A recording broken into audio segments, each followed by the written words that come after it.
Ерөнхий сайдын захирамжаар байгуулсан оюу толгой төслийн менежментийн төлбөрийн хувь хэмжээг бууруулах үүрэг бүхий ажлын хэсэг хөрөнгө оруулагч тал Рио Тинтотой хэлэлцээ хийж байна. Засгийн газар оюу толгойн хэлэлцээрт эхний амжилт үр дүнг гаргаж чаджээ. Хэлэлцээрийн үр дүнд менежментийн төлбөрийг 2 дахин бууруулж чадлаа. Төлбөрийн давхардлыг арилгах тохиролцоонд хүрлээ. Энэ бол 2.2 тэрбум долларын төлбөрийн зардал буурах сайн мэдээ. Мөн энэ бол Монгол Улсын хүртэг өгөөж 1.5 тэрбум доллараар өссөн нэмэгдэх сайн мэдээ. Хэлэлцээ хөрөнгө оруулагч талд ч мөн сайн мэдээ байх болно гэдгийг тэрээр тоттолоо.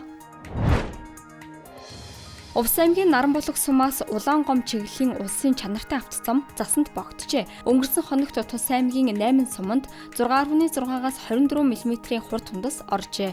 Өнөөдөр мөн нутгийн хойд болон зүүн хэсгээр бороо цас үргэлжлэн орж байна. Түүнчлэн тошилд зостын хөтөл орчимд зам даваагүйнд хальтргаа гулгаа үүсэж үзэгдэх орчин хязгаарлагджээ. Тиймээс Улаан гомоос гарах хөдөлгөөнийг түр хаалаа. Мөн Улаанбаатар хотоос ирэх хөдөлгөөнийг Наранбулаг суманд хязгаарлахаар болжээ.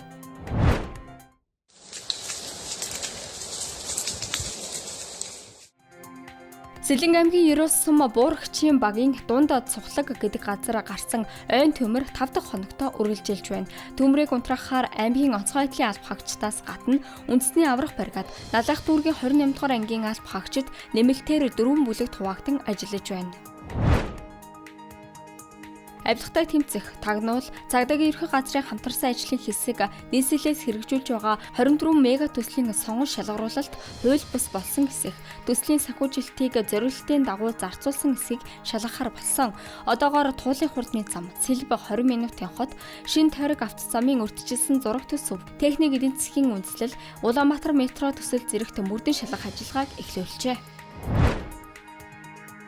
Орон сууцны зэлэнд өртсөн хохирогчдын тоо 15 мянгад хүрчээ. Тиймээс улсын хурал дахь өргөдлийн байнгын хороогоор уг асуудлыг авч хэлэлцсэн байна. Үүгээр улсын хурлын гишүүн гэрэгдэл, хууль хяналтын байгууллага хохирогчдын асуудлыг нэгдүгээрт санаатай залилан, хоёрдугаарт төрийн буруу үйлдэл, эсвэл давгцшгүй хүчин зүйлтэй холбоотой гэж ангилан авч үзэж, эхлээд санаатай залилан дээр нь төвлөрч ажилламаар байна гэдгийг хэллээ.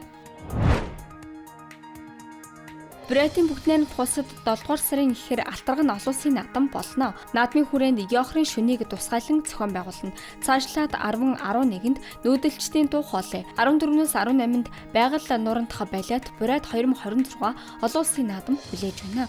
5 дахь удаага болох байгаль нурантах балет Брэд 2026 Брэдийн дөрвөлжгийн театр болон байгаль нуурын эрэгдэх турка тосгонд ээлжлэн болно. Нар жаргах үед байгаль нуурын хөвөнөө дэлхийн сонгодог бүжгэн жүжигээр амьсгалах энэхүү үйл ажиллагаанд Брэдийн тэргүүн Алексей Зиденов жуулчид зочдыг хүрлцэн өрхийг урьжээ.